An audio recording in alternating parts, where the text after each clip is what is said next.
Hi friends, welcome to our channel. আজকে আমি আপনাদের সাথে শেয়ার করব খুব টেস্টি তরকারি। বাড়িতে যদি মাছ মাংস না থাকে অবশ্যই এই রেসিপিটি একবার ট্রাই করে দেখবেন। চলুন দেখে নিই রেসিপিটি কিভাবে করি। প্রথমে আমি একটা কড়াই নিয়ে নিয়েছি। কড়াইয়ে রিফাইন অয়েল দিয়ে দিলাম।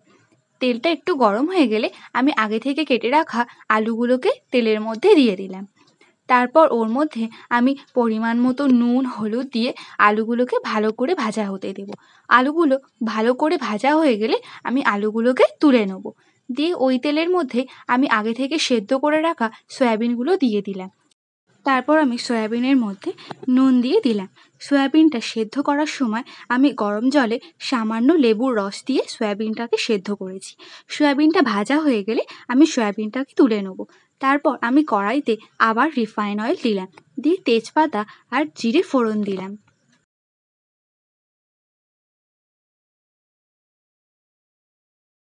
তারপর হালকা নাড়াচাড়া করে আমি আগে থেকে কেটে রাখা পেঁয়াজ কুচিগুলোকে তেলের মধ্যে দিয়ে দেবো।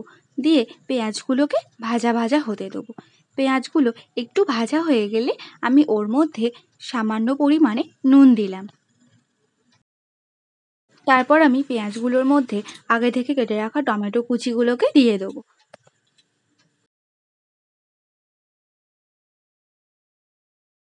টমেটো আর পেঁয়াজগুলো একটু ভাজা ভাজা হয়ে এলে আমি ওর মধ্যে পরিমাণ মতো হলুদ গুঁড়ো দিয়ে দেবো। তারপর ওর মধ্যে একে একে আদা পেস্ট রসুনের পেস্ট দিয়ে আমি মশলাটাকে ভালো করে নাড়াচাড়া করে নেব। সামান্য নাড়াচাড়া করে নেওয়ার পর আমি ওর মধ্যে 1 চামচ জিরে গুঁড়ো 1 চামচ এমনি লঙ্কার গুঁড়ো আর 1 চামচ কাশ্মীরি লঙ্কার গুঁড়ো দিয়ে সামান্য পরিমাণে জল দিয়ে আমি মশলাটাকে ভালো করে কষিয়ে নেব।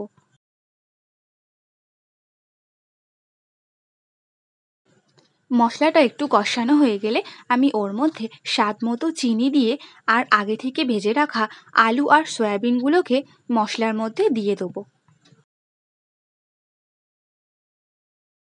সয়াবিন আলুটা দেওয়া হয়ে যাওয়ার পর আমি মশলার সাথে খুব ভালো করে সয়াবিন আলুটাকে মিশিয়ে নেব। তারপর আমি কিছুক্ষণ কষিয়ে নেব।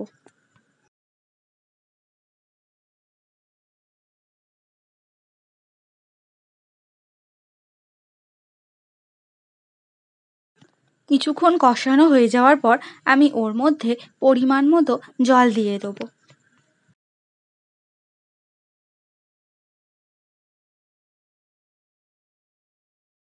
জল দেওয়ার পর আমি 5 থেকে 7 মিনিট ভালো করে ফুটতে দেবো। আলুগুলো যখন দেখব গলে এসেছে তখন আমি নামানোর আগে 1 চামচ গরম মশলা দিয়ে ভালো করে নাড়াচাড়া করে নিয়ে নামিয়ে নেব। রেসিপিটি কেমন লাগলো কমেন্ট করে জানাবেন, আর ভালো লাগলে লাইক শেয়ার সাবস্ক্রাইব করে পাশে থাকবেন। Thank you.